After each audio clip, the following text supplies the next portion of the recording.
30th, 2007, we are doing a Veterans History Project interview with Walker Reynolds Flournoy, a native of Columbus, Georgia, who was born actually in the house where we now are, a house now owned by Susan Sly-Gristina, who is with us, and also with us is Walker Flournoy's grandson, Gerald Saunders.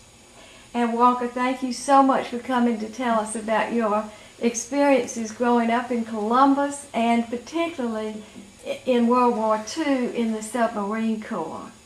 So just to begin, I understand you were born right in this house in Columbus. And where were your parents from? Columbus. Good. So did you attend Columbus schools? I don't know when we left here, but the first thing I remember really was 1519 4th Avenue, where we moved to from here. And I went to 16th Street School, which is a half a block from the house, which was bad. If you acted ugly, got home before I could. But I was there for, until I got married. What did I get married? I got married sometime last century. Great. No, this century. Great. But then I went to Gordon Military College for a year, didn't do too well there. I went to the University of Georgia, I was signed up for a year, but didn't last a year. I walked out. I knew I wasn't a student, so I came back to Columbus, went to work for Southern Bell Telephone line for all of $20 a week. That was for 40 hours. And we were on a floating line gang. Anywhere in the state they needed you, we went. And then I joined the Navy in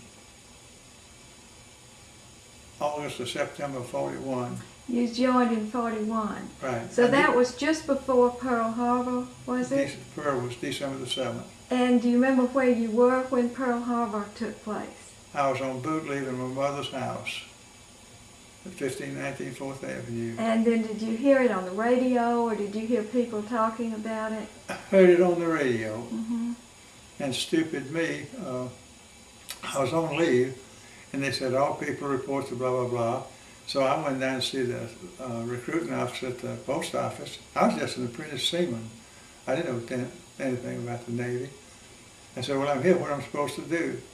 He reached on his desk for the last shore patrol deal on wall and said, now you go out and recruit till you leave, sir. Oh, my goodness. So I didn't recruit a soul, but I went down, I did what I was supposed to do. How did you get into the submarine service? Why? How and volunteered. why? Mm-hmm. Volunteered at electrical school in St. Louis, Missouri. Mm-hmm. They came through asking for volunteers for the Air Force. I volunteered, took a test. I was colorblind, I didn't know it. So they came through looking for submarine volunteers. I volunteered.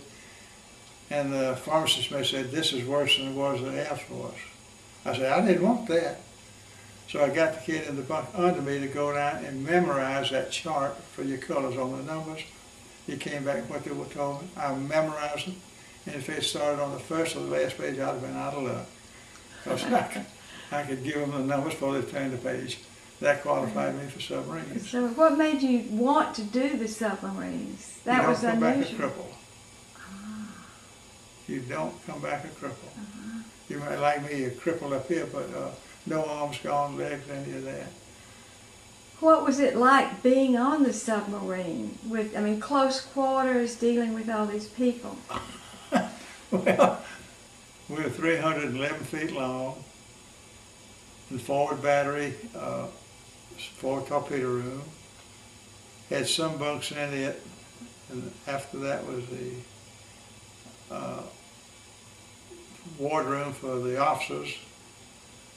And then the next one back was the mess hall and the after battery, where I was, and then the 2 engine rooms, and then the after torpedo room. And we had, either depending on the run and so forth, 7 or 8 officers, and again on the crew, 78 to 89 crew members, enlisted that is. And I enjoyed that much more than I did being an officer. So if I could go back just a bit, you were already in the service when Pearl Harbor occurred. Right, Then you did sort of this recruiting. that's right. But then what happened? How did you then get on into the active duty?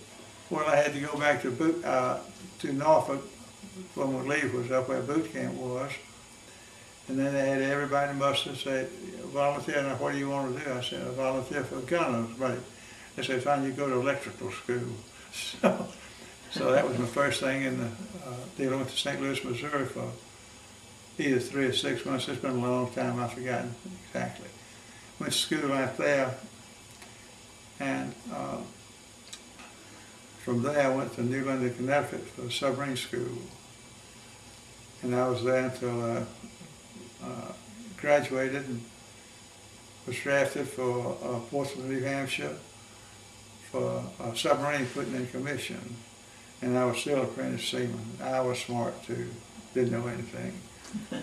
But I went up there, and Portsmouth was not too bad at the time. There was USS Scamp, hull number 277, that I was on for 6 patrols, on relief crew for 1, and it went down on the 8th patrol, all hands. Wow. So somebody took my place going back on it, I didn't. So you were not, of course, on it when it went down, Oh, no, which no, was they didn't. wonderful. No, it was sunk off the coast of Japan in 6,000 feet of water. So which ship did you, which submarine then did you go on? USS Scamp. Okay. And when I got transferred after I got off the Scamp, I went back to Portsmouth, New Hampshire to put another boat in commission, USS Quiddleback, hull number 424. But that was not as exciting as a Scamp. Yes, well, then where did that second submarine go? Where did you? Same place the first one did, the Pacific. The Pacific. There was nothing in the Atlantic for us. And what were most of your duties? Pardon? What was the submarine doing? What was it searching for? And so Looking forth? for Jap ships. Yeah. Submarines, carriers, battleships, didn't make any difference. But occasionally we had, toward the end of the war, lifeguard duty for B-29 pilots that were shot down bombing Japan. And one of the boats did pick up a President, George Bush, not the current one, but his father. Very interesting. And I've forgotten the name of the boat that did it, but do get credit for that. And one of the more interesting things, when we'd leave Brisbane, frequently we would take Coastwatchers, which nobody knows very much about. But they had been plantation managers before the war. And when the Japs took over, they volunteered to go back as Coastwatchers, which they did a fantastic job.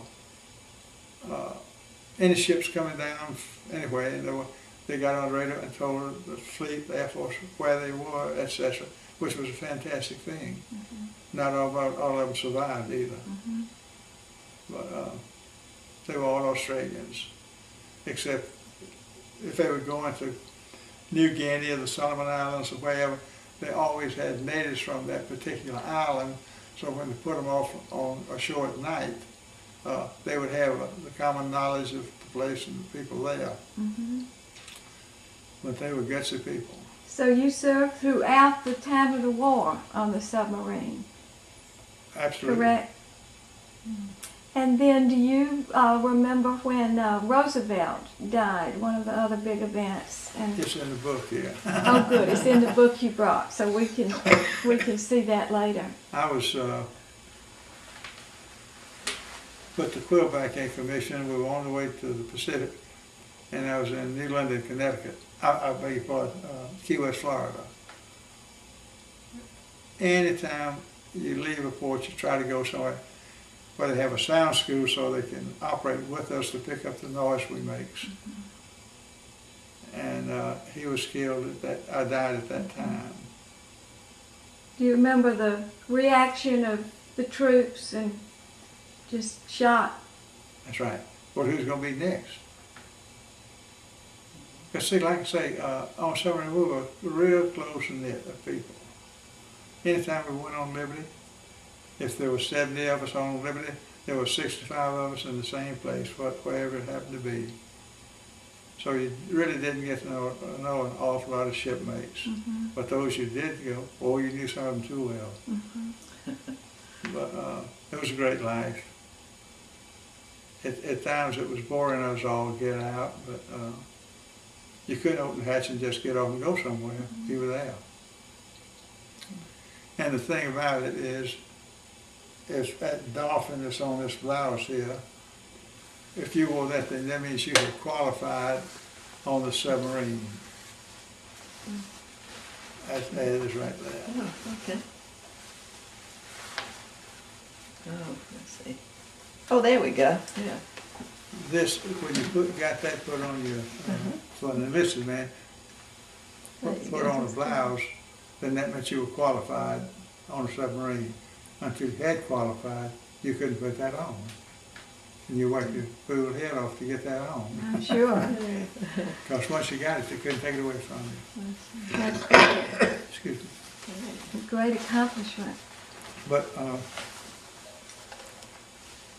as far as the war goes, these people going back on second tier duty, etc., etc. Well, when we came back to say, I went on the second tier because I qualified for the wheelback and went back till the war was over. Mm-hmm. You see, people didn't know a dadgum thing about submarine service. Mm-hmm. There's nothing. It was new, wasn't it? Pardon? It was fairly new. No. But we're glad nobody knew because sinking ships was something by lips. Mm-hmm. Actually, when we left Brisbane or wherever, we had no idea where we were. We just knew we were going wherever the captain took the boat. Mm-hmm. And it was good enough for us. Did you have any specific experiences or memories that stand out for you in those years on the submarine? Oh, yes, I do. Some close calls or something Yeah, you'd like to share? Absolutely. Good Friday, 44. As an electrician, my watch was in the maneuvering room where you control the diesel engines and the battery. The electrical, the whole thing operated right there off our two boards back there. I had starboard board. And they passed away, dive, rig ship for a depth charge. I opened the hatch, started down, and whammo, I did it. I sorry so-and-so got a hit on us. Mm-hmm. And the cubicle, all the electrical stuff caught on fire. And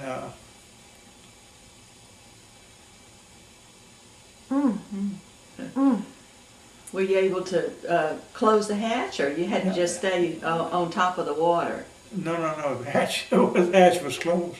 Oh, But it's all in this stuff here from 320 feet up to 50 feet up and down like so. Wow. When I was finally overcome by phenolic gas, which is very poisonous, and I passed out down in the bilges, securing the valves because if the motor room had flooded, the boat would never have made it. Mm-hmm. Yeah. And Lieutenant Sutherland came down, picked me up, put me through the hatch, took me in the after torpedo room and artificial respiration. Wow. That was too close of a call. Well, another half inch on the pressure hull and I wouldn't be here today.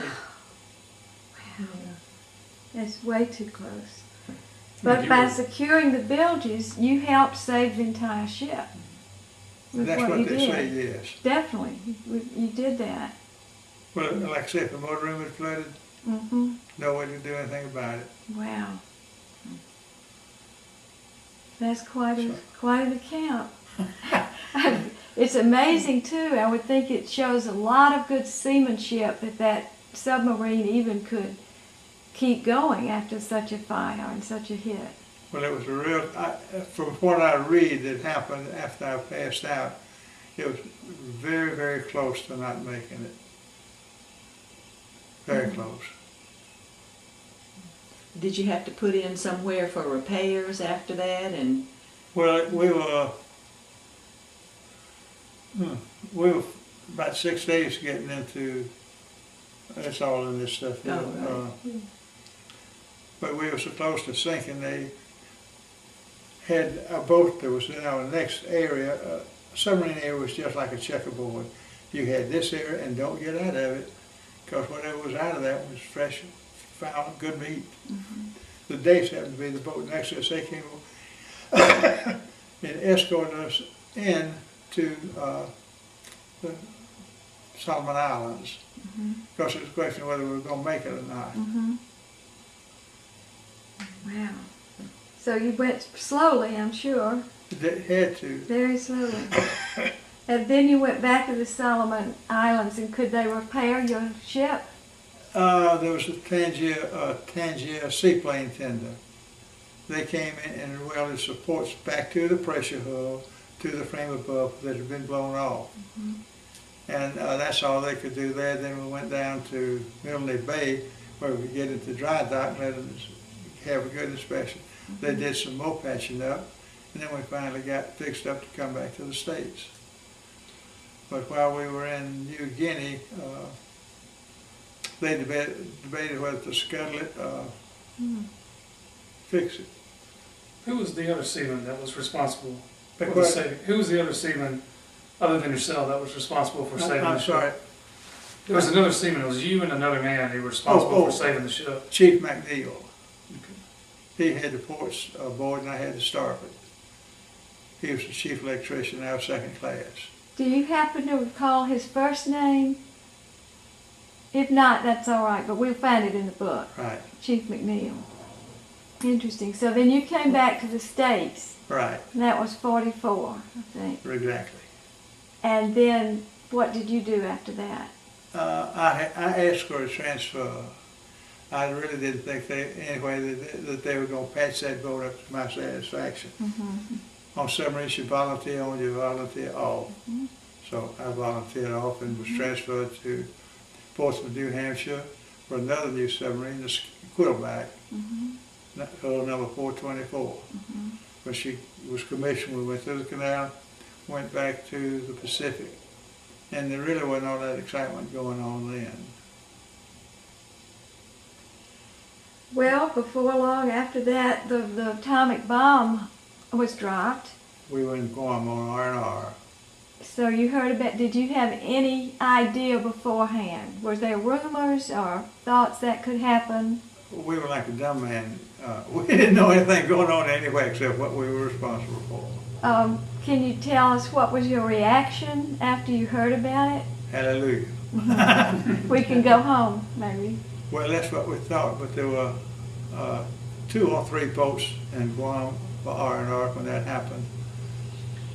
And they mustered us all out in a field and said, all men with 6 or more patrols take one step forward. Hell, I had 6 or 7. So I took 2 steps. I didn't want to be missed.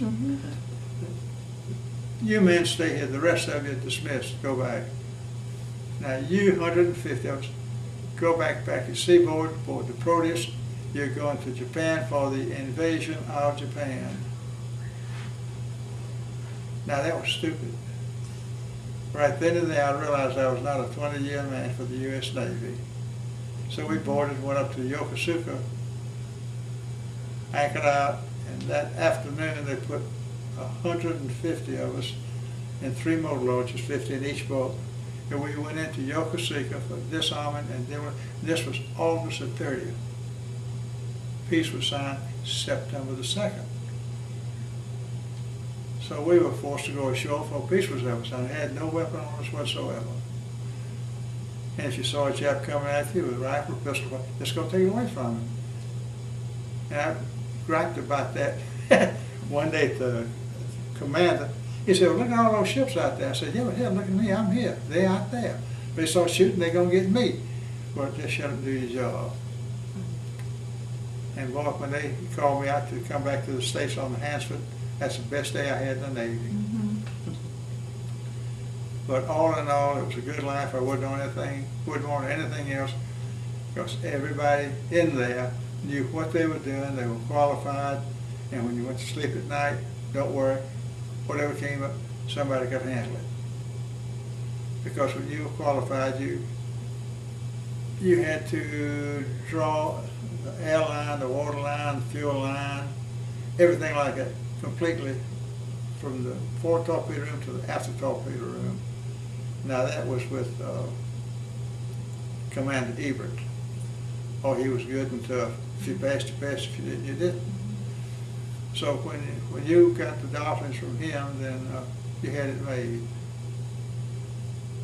But, some boats, we always, after patrol, you'd always transfer so many people to be in on the relief crew or the base, whichever, and take on green people to train them. Mm-hmm. And I missed the 4th patrol out of Brisbane, but when the boat came back, I got back and went back on the scam. Mm-hmm.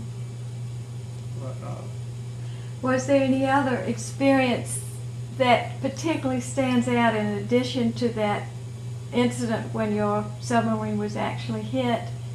Any other you'd like to tell us about that might come to mind? Excuse me. You want some water? No, thank you. Anything else I said would be nothing compared to that. I mean, you come that close to dying. Incredible. But I've seen the lock of doors fly open, the lights would get blown out, but that was just chicken feed, basically. You're still worried, don't misunderstand me. But I do remember one time that we were getting daylight knocked out of us, and the bunks were side by side like that. I was in my bunk, and the mess cook was in the other bunk. And he said, "What are you doing, Rebel?" I said, "I'm talking to the man upstairs. I hope he gets us out of this." He said, "I'm praying, boy, shut up." And he shut up and saw, "Now tell me this, why don't you pray?" He said, "I never say a prayer." I said, "You're going to say one before you get out of that bunk. Now let me down to sleep." He could remember that. Wow. But you wanted everybody praying. Yes. Excuse me. Sometimes like that. Would they call you Rebel, Walker? Is that? That's the only thing they ever called me. Oh. And on the boats you didn't have a first name, it was always your last name. Because it had 3 Joneses, a Charlie, whatever. Yeah. 1, 2, and 3. How did you get your nickname Rebel? You said it was Rebel Walker? Yeah, right. Yeah. Well, I'm for the South today. Oh. If they want to see, I'm right there with them. Thanks. On my watch back there, I had a little Confederate flag like so, and had it sticking out behind the meter, and the captain came back over and said, "Rebel, what is that?" I said, "Captain, that's a Confederate flag." He said, "What does that mean?" He said, "I'm on leave from the Confederate Day, but help you people win this damn war." He left. Never asked again. In fact, Admiral Peshney, who's saved the boat, we've talked 2 or 3 times by the phone. He's in Florida. And, "Hey, Rebel, what are you doing?" I don't think he knows my first name. So he is still in Florida and you stay in touch. Is that correct? He is in Florida, the Admiral? Yes. And so you can stay in touch on the telephone. Right. That's great. In fact, we're both hoping that each one of us can make the next convention at Kings Bay in November. Great. He is, hell, next month I'll be 87. And he's got to be in his 90s, something like that. So. Have you been to other reunions together? No, You and he, have you gone to other reunions or conventions? I've never seen him at another. I've gone to others, but his wife was horribly sick for, I guess, 8 or 9 years, and he was just like glued to her. But now he's remarried, he's happy with what he's got, and he feels a little bit freer than he was before. But I've got a picture of him somewhere, but not in here. When I was a member of the Kiwanis Club, he came down and gave a talk to the Kiwanis for me. He was an admiral then, but he wasn't 3 stars. But it was a great life. I don't regret too many days. You went recently to another commission of a boat up in Newport, didn't you? No, I went up to Groton, Connecticut, just because Jimmy Carter was our governor, which is no gracious thing, but they named a new nuclear boat for him, USS Jimmy Carter. So I knew that again wasn't going to be too many people from Georgia. That's why I went up there, but I was the only one that I know of. Well, thank you for representing us up there. That was great. But I wouldn't take anything else. Mhm. I don't want to be a cripple. Right. I throw mine off, I don't know about that. So then after the war, did you return to Columbus? Oh, yes. Yes, that's good. I spent 87, spent 7 years in Australia after I sold my business. Came back to the States. My wife died, and I got tired of hearing people being so sympathetic, so I went to Costa Rica and bought a 5-bedroom house and stayed in and out of there for 12 years. Mhm. So other than those 19 years, I've been in Columbus. Mhm. What were Wonderful. some of your reports of call? Beg pardon? What were some of your reports of call? You were in Brisbane for a while, Melbourne, No, just Brisbane. We operated out of Brisbane. Brisbane? Didn't you spend some time in Hong Kong? Your R&R weekends or? No. I never got to Hong Kong during the war, no. Okay. Got to on the way to Australia. That's another story. Well, Walker, I remember several years ago you took a boat trip trying to find where that boat went down. Well, I like to travel on a freighter. They're slow, easy going, and nothing formal about them. Everybody's at the same table, the officers do, but the crew doesn't, because it's all Russian crew on this one, except for the British officers. And we were going to go not close to Japan, but as close as we were going. I was going to put a reef and say a little thing for the boat. Mhm. Well, I skipped my leg up slipped in a confounded canoe. 3 places in the islands, go to a dispensary, unsanitary. The next stop was Auckland, New Zealand. I said, Captain, I'm gonna fly down there and get my leg treated, meet you there.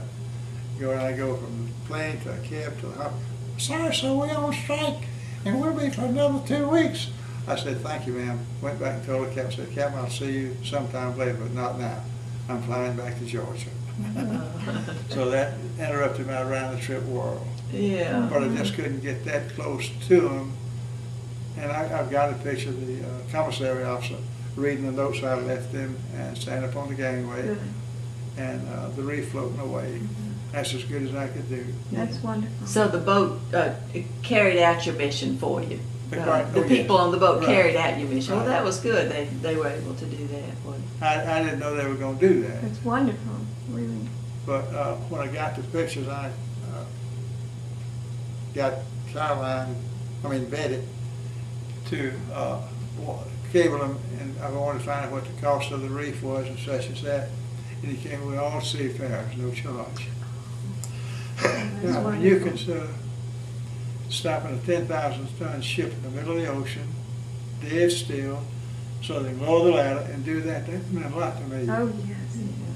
That was good. I could have paid for the reef, I couldn't pay for stopping the ship though. Oh, that's wonderful. But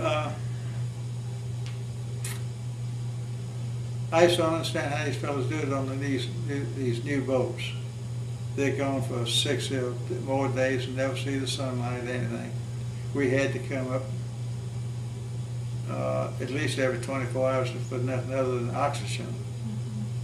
Oh, We could manufacture water, we could do a lot of things, could manufacture food, but that oxygen will get you.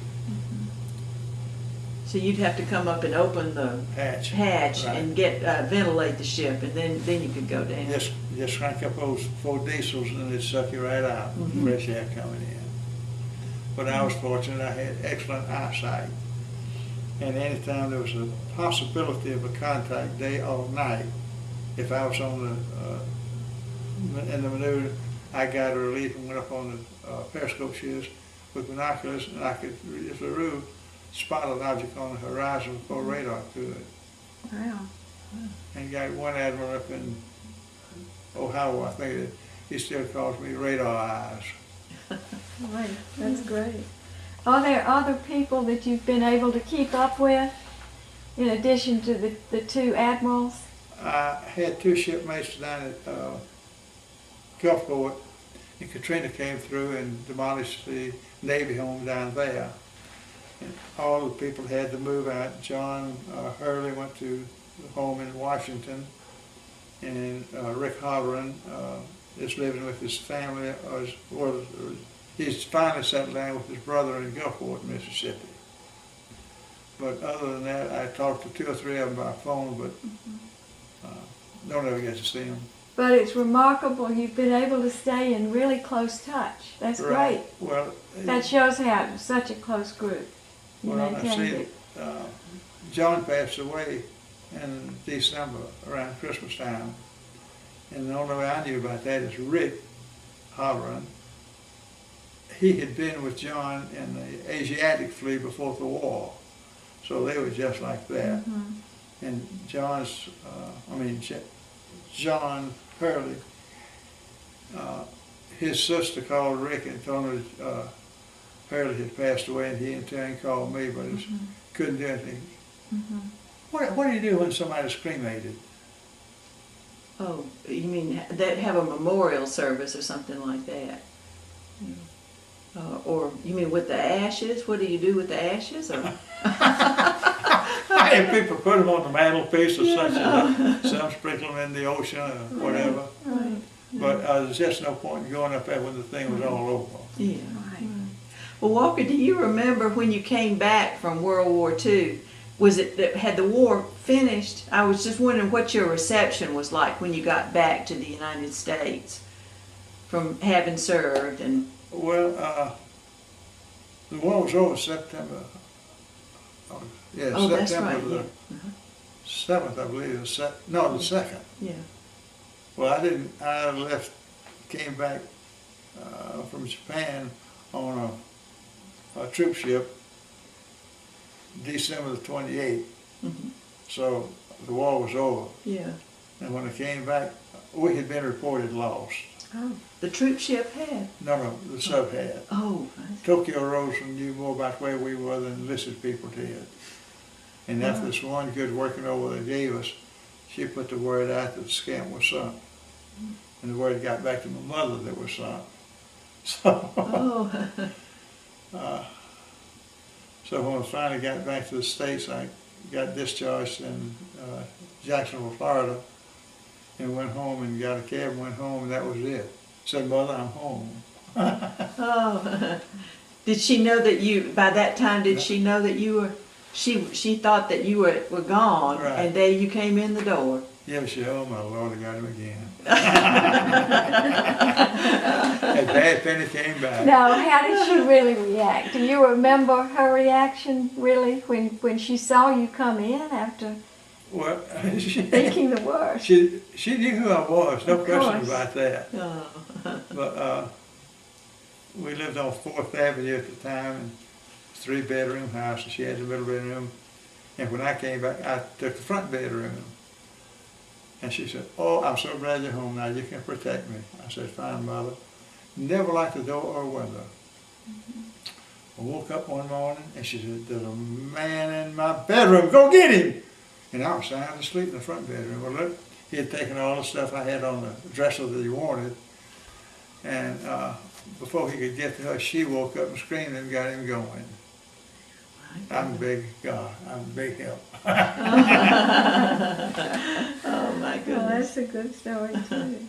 But, Well, do you have any thoughts that you might want to pass along? I know you've got many grandchildren, probably great-grandchildren. Any special words of advice for future generations you might wish to mention here? all I can say, if your country needs it, go. If you can go, go. That's what I like about submarines, you all volunteer. Yeah. And you definitely did that. And we were less than 2% of the Navy and sank over half of all Japanese ships sunk. So when you talk to me about percentages, they don't mean much. But we had defective torpedoes for the first 2 years. And if it hadn't been for that, we could have, I think the war would wound up a lot sooner. But you could fire the fish, they would premature explode, they'd hit a ship, boop, not explode. And it was just, hell no, you're going back out with the same thing and you're going to take the same punishment. Really wasn't worthwhile. Like the ship over and get on the beach for a while. Yeah. But once you got effective torpedoes, then you... No problem. Yeah. If you fire, you sink them. But those were the worst 2 years right there. Going out and knowing that things are not going to explode. We carried 24 fish, and you'd be lucky to have 2 of them explode when they hit something. Except on 2 boats, I made a circular run, came back with them, sank the boat that fired them. Do you remember what happened to the Tokyo Rose? Who? The Tokyo Rose, the ship that... I have no idea. I never had a date with her. Well, she was a radio operator, I think, or it was a Right. radio station. Right. The Tokyo Tokyo Rose was a radio. Tell Gerald what Tokyo Rose was. He doesn't know what that is. Well, that was your ship. Yeah. She was I can't remember whether she had any American blood in her or not, but she was a commentator on the radio in Tokyo, and she had pretty damn good contacts with the people in our Navy because she knew where the boats were, who was on them, and what they were doing, and we didn't know that. And she would, you would hear the radio. Oh yeah, we surface at night and hear it, Yeah. and it's not like, well, the scout was sunk there, we weren't listening to her. But she was pretty good though. Propaganda. Absolutely. Yeah, definitely. Trying to be demoralizing to the Americans. I think what this country right now is doing for the troops in Iran. They want to cut the money off, blah, blah, blah, blah, blah. If that's not demoralizing, I don't know what is. Right. And I can understand why people really don't want to be in the service now. Yeah. You felt like your government was really supporting you when you were, except for giving you defective torpedoes. But, Right. We had the best food in the Navy. The best. Beat the carriers and battleships a whole lot. Like while we were in Tulagi getting repaired, an incident off a destroyer came over. It's never been on one of the boats. Came down the after battery hatches to the crew's mess, and my Lord, there was hot chocolate all over the place. What are you doing, wasting this? Man, we're not wasting, we're just enjoying it. Making us. He took a half a croaker sack full back of stuff they couldn't get, and we just saw this every day. So we had the best it was, and we thought we were pretty fair too. Well, they had to treat you right because you were in a very significant and dangerous part of it. So I think that they did the right thing. I'm sorry, did I say? They did the right thing to take care of you guys on the ship, Well, on the they had to. submarine. They had to. They had to. There weren't that many volunteers out there, Yeah. but you couldn't recruit them either. Well, I just want to mainly thank you so much for sharing your account and taking the time to tell us about your experiences. It's quite remarkable and very interesting. And what I'd like to do is turn the camera on Gerald so we can at least get one of your grandchildren in our picture. And then we'll turn off the camera and perhaps you can then show us some of these materials and we'll get them on the picture too. Well, I appreciate your time. Well, thank you so much. So we're going to just show grandson Gerald here. Holy There we mackerel, look are. at that. And then if we can, we'll There's got to be a try sturdy to... camera there, not to break. try to show Susan, who now has the good fortune of being the good caretaker. That's right, I am the caretaker of Walker's birthplace. Walker's birthplace. Right. There we are, Walker's birthplace. So that's great. The Army and the Navy and the Marine Corps always had big battles in Africa, different places. But we had one place, the entire Southwest Pacific. No one place we could say was any better or any worse for our business of sinking ships. That was all we were there for, just sink them.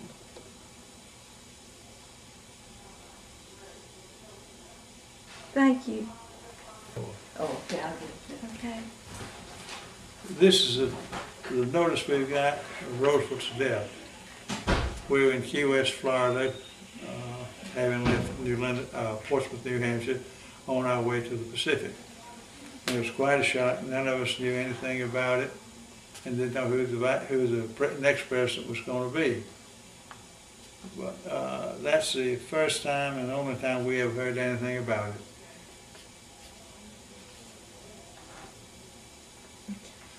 This just gives you some idea of what submarine duty was all about at times. This is a picture of the Scamp picking up Captain Jacobson, I believe, a fighter pilot who was shot down off the island of Honshu. But now the Japanese are all over that up there, and the way we look at it, there's an $8 million boat, 83 crew members and all, going for one man, but part of the job. But we got him. Before the Japs got him. And he was glad to see you. This is the award for Walker Reynolds Flournoy for the Navy and Marine Corps Medal. And the citation reads as quoted, "For distinguishing himself by heroic achievement in the performance of his duties as a member of the crew of the USS Scamp during her 7th war patrol in the waters, the control of which is now being contested. On the afternoon of April 7, 1944, an enemy plane bombed the USS Scamp, causing severe damage to the ship. When the bomb struck his ship, he was in the motor room rigging for dub charges. Although sick and choking from the ill effects of phenolic gas, to the extent that the gas mask which he wore of no use, he bravely stood by his post, checking on damage and reporting everything promptly until overcome by the deadly gas. His valiant efforts aided in reducing the effect of the damage and contributed directly in preventing the loss of his ship. His conduct throughout was an inspiration to all with whom he served, and in keeping with the highest traditions of the Naval Service." By C.W. Nimitz, Admiral of the U.S. Navy. Wow, that's signed by... This prayer you're about to give was written by a shipmate of mine, Red Holleran, just for submarine sailors. And at every convention they have a ceremony of tolling of the bells, one ring for each bell that was sunk, each boat that was sunk, 52 times. Then the reef goes in, and then this prayer is read, and all sailors, all conventions have this prayer and is read at the same time. And that was a shipmate of mine, still alive. The prayer is titled, "Won't Somebody Please Relieve the Watch?" And it reads, "This submarine is still on patrol, carrying 83 weary souls. Some are on watch and some are asleep, but all are encased in the mighty deep.